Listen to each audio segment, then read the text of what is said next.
Hey everybody, it's another episode of ADHD in a Hurry. My name is Dustin Horvath. Today's episode is going to focus on men with ADHD and their mental health. And the reason I want to talk about this topic is I have noticed over time, let's say over the last 5 or 10 years, the growing reach and influence on young men, especially of the manosphere, right? Like your Joe Rogans, your Jordan Petersons, your Jocko Willnicks, right? Those people and more. And say what you want or think what you want about these gentlemen and others. I think who they're tapping into demographically are a lot of displaced young men who just kind of feel like what they're going through doesn't seem to matter much, or people aren't super open to it. And this is not necessarily like a new experience for a lot of men. And I'll talk about the specifics in a moment, but it got me thinking about my experiences as a man with ADHD and some interviews that I've seen recently of other men with ADHD, and kind of the commonality of experience is you struggle between the two worlds of being a man in the, I'll say, the stereotypical manner, and then also trying to be a person with, let's say, ADHD and, you know, living an authentic experience and understanding yourself better and playing to your strengths and, right, and getting to know your brain better, and how sometimes these two things can kind of be at odds, because introspection and getting to know yourself on a deeper level requires you to be vulnerable with yourself and with other people. Seeking out support networks that authentically speak to your strengths and support you requires that vulnerability. It's most likely going to involve you having conversations, delicate conversations, with another person or a trained professional. Again, seeking out professional supports through like therapies often is highly frowned upon by society when it comes to men or men about themselves. And again, it's because we're taught, it's ingrained within us to not acknowledge our feelings and our thoughts about our feelings, let alone expressing these experiences to other people. And that, I think, really stymies a lot of the progress, and on some level, because there's this lack of connection or cohesion between men and their true selves, may lead to a lot of the bravado and kind of the bullshit toxic masculinity that is often discussed. And if you want my 2 cents on the matter, I do believe that there is an aspect of masculinity that can become toxic, but that's weaponized masculinity. Those are men who feel like they have an axe to grind with other people, let's say, but really to themselves, and are just terrified of being seen as weak and little, right? But I don't see the inherent problem with masculinity kind of in and of itself when it comes from a place of self-knowledge and self-care and self-love, and someone who is confident and comfortable kind of in their own skin. I've met some men who are big, masculine, muscular dudes who are very soft in their approach with others, who are very caring and gentle, and can be present with their feelings with other people. And it's rewarding and refreshing to see those aspects demonstrated, because those models, those role models, don't always show up or don't always exist for young boys and for young men too. But I mentioned key components here. So, as I've kind of talked around already, the first one is the emotional dysregulation and impulse control that, understandably, a lot of ADHD folks, regardless of gender or whatnot, go through. But I'll tie some of this into specifics for men in a second. But struggling with intense emotions, right? Leading to things like frustration and anger or intense mood swings, difficulties when it comes to regulating emotion, and how this can have real-world pronounced effect on like personal relationships, leading often or coming to things like conflict or coming from places of misunderstanding. And understandably, when you stack a lot of problematic situations or feeling like you're not understood or heard, can promote a sense of social isolation as well, or a sense of loneliness over a long enough span of time. And also, let's be honest with ourselves, when we break down boys and girls when it comes to societally expected and reinforced or tolerated behavior systems, boys are tolerated or expected to be more brash and impulsive and physical with how they play with each other and how they demonstrate themselves, right? Which can make it a little bit harder sometimes for them to recognize these impulsive tendencies and how destructive and difficult they can be for themselves if it's constantly kind of allowed or reinforced or rewarded as part of how quote unquote boys will be boys and boys will play. But think about for a second like a father of children, right? And this father had a hard time and maybe didn't have the best role model when it came to self-care and self-love and acknowledgement of their own emotions themselves from their own father. And now this man he's raising his own children and he finds himself snapping at his kids pretty regularly, often over pretty mundane things like just getting his kids to clean up their rooms even, right? On a deep level, like he loves his children. But when they don't listen to him, right, when he feels disrespected, he feels this incredible, uncontrollable rush of frustration, this urge to correct them in certain ways. But at the same time, when he cools off, he feels incredibly guilty, but he just kind of feels powerless. He feels stuck. And I think that also kind of further reinforces this strong negative reaction that he has towards his kids because he just doesn't know how to do it any differently. Or in a career setting, a young man is working as a creative, like a graphic designer, and he gets a small piece of constructive criticism from a boss or customer. But instead of taking this criticism or feedback as an opportunity for growth, this wave of intense frustration or even shame overcomes him. And kind of feeling the intensity of his emotions, he impulsively decides to quit his job. And later on, when he kind of settles down, it begins to hit him the gravity of what he just did and the potential long-term consequences that might come from this impulsive decision to quit his job. But hopefully in this moment, though, he takes some time to reflect on it, and he decides he wants to break the cycle of this emotional overreaction. And oftentimes, we see it. It comes from boys who become young men, who become men who are kind of maladapted and maladjusted because they never learned the tools. No one ever really took the time to teach them and foster and care in them and to help them learn how to care for themselves. And that leads to another component of this, the pressure of being a man, to man up, to walk it off or rub a little dirt on it. Basically, don't be a pussy, right? And this is, in other words, another form of basically masking. But as we know, masking leads to exhaustion and stress, fatigue, and ultimate burnout, which can lead to further reinforcement of cycles of shame, of self-criticism.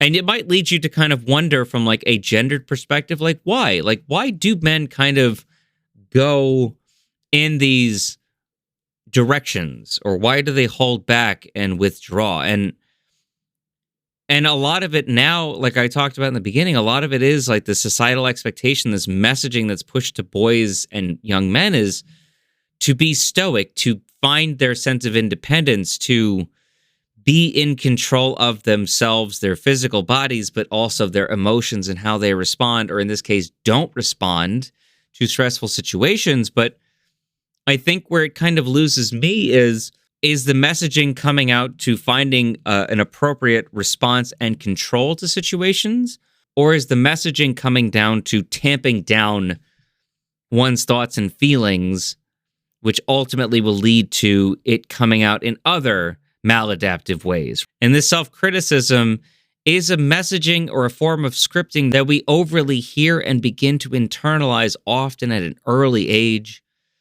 And because we sometimes struggle to regulate our emotions, but our executive functioning abilities overall, it also makes it hard for us to critically evaluate and establish realistic, attainable SMART goals for ourselves. So now we're looking at high risks for anxiety, depression, and potential addiction. So, understandably, constant struggles with organization, with focus, follow through, executive functioning overall, but also the emotional aspects and potentially withdrawing or holding them back may lead to a lot of low self-esteem, right? Like that funhouse mirror effect of perception where we underemphasize our strengths and our abilities, and we might overemphasize to ourselves what we perceive to be what we're not particularly good at. And men with ADHD develop anxiety and depression too. And this often comes from years of feeling like they're just falling short, that they're just not good enough, compounded by this continued reinforcement, this messaging that they need to shoulder their own responsibilities, that there is no one here to help them. They need to toughen up, and absolutely under no circumstances should they reach out to other people and express how they're actually feeling. And where I think this also begins to really present itself for a lot of men, especially men with ADHD, is in our social relationships, like our partnerships, romantic, platonic, what have you, but also in the workplace and the work relationship that we also have, because we struggle with aspects of our career, like time blindness and forgetfulness, lack of focus or control or concentration on our job. And this can make maintaining your job overall very difficult. For some, they're constantly seeking something new, so job hopping or feeling like they're underperforming, or they might even run into workplace conflicts due to a lot of these executive functioning challenges. And also poor impulse control, like financial instability, challenges when it comes to saving, budgeting, managing responsibilities, paying your bills, paying your rent, paying your mortgage, perhaps using shopping online as a crutch or a means of escape, and constantly buying new little gadgets and whatnot that are temporary little pick-me-ups for an ongoing kind of looming problem that you just may not feel equipped or confident in yourself that you're able to handle. But also in how we reach out to other people, let's say in our relationships. We might struggle with being inattentive or being perceived as being forgetful, maybe selfish, or just kind of emotionally unavailable in our relationships. Our friends, our partners, our family members may also misinterpret hyper-focus that we might have, like on our hobbies or ways in which we might perform self-care, versus lack of attention in relationships as a form of neglect, which understandably can lead to a lot of hard feelings, frustration, resentment, and conflict. And then the perceived sense of social rejection or rejection sensitivity dysphoria, which can lead to avoidance, isolation, which may also create increasingly difficult situations that make it that much harder next time for us to want to even open up or forge new relationships, let alone foster the ones that we already have, and making it hard for us to have deep connections with other people. Like if you want to talk about support networks that work in your favor, it's going to require a lot of self-knowledge, ability, and self-advocacy skills, but comfort and willingness to be vulnerable with yourself and other people. But this also requires the people around you to know you intrinsically and authentically, to want to help you. That's why these deep connections can be so important, but you have to have trust with other people too, a willingness to be open and vulnerable about what it is that you're actually struggling with and how this can help you. So let's talk about breaking that cycle now. Boys and young men and men often get the reinforcement and messaging that they need to toughen up, stiff upper lip, push through the pain. You know, Dirty Harry didn't talk about his feelings, neither did Arnold Schwarzenegger, etc., right? There's a lot of power in reaching out for help. There's a lot of power in working on yourself in holistic ways that are healthy, but also learning how to accept yourself in how you present yourself. That you don't have to change everything about you or mask everything about you so that you aren't seen or perceived as weak, or being comfortable in yourself so that, let's say someone does kind of, oh, this guy isn't that strong, or, you know, I can kind of push this guy around, having kind of authentic confidence within yourself to speak up for yourself, but also kind of let some of that stuff like water off a duck's back, right? Like Do I really care what this guy thinks about me? Or can I survive knowing that there's one idiot on this planet that just doesn't like me that much, right? I'm not here to be everybody's friend. But getting proper diagnosis and treatment, now this is a complicated, multifaceted aspect that I can't get into all of the details right now, but it requires this openness to reaching out and getting support through therapy, getting professionally screened and diagnosed, getting medication management options, getting therapeutic treatment options, coaching, establishing support networks that work in your favor, these online communities, understanding friends and partners, your family members. But like I said before, this all stems from you knowing yourself first, you loving yourself first, and you learning how to and knowing how to confidently speak up and advocate what you actually need from others and from yourself and being accountable to that. But also, like I talk about stacking the deck in your favor and working with your brain as opposed to against it. So finding ADHD-friendly productivity methods like body doubling is a big one for me. And external accountability systems that if that could help you work through some of the paralysis, let's say.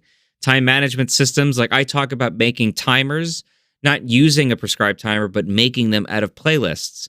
But just knowing what tasks work better with music and what tasks work better with podcasts.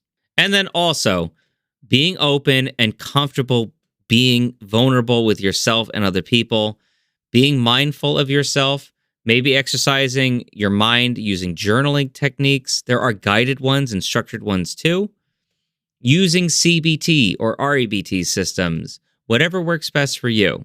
And just accept the fact that masculinity is okay in and of itself. But being open about yourself and your struggles and reaching out for help is a sign of strength. If you want to focus on being seen as a strong man, speaking up for yourself, getting proper care and treatment, loving yourself, taking care of yourself means you have the expanded capacity and bandwidth to help others too, which is another sign of strength and being a leader. And just ask yourself, why is reaching out for help such a sign of weakness or a bad thing for me? And I guarantee you, you're going to run out of excuses very quickly and begin to see why this thinking is so faulty. So that's it from now. I hope you enjoyed this, and it would really help me if you'd subscribe and follow me and share my stuff. And check out Ben Backus. He provides the music to this podcast. You got to check him out too. All the links are in my description. So good luck to you. I believe in you. You're stronger than you think. And again, reaching out for help is a sign of strength. Until next time, thank you.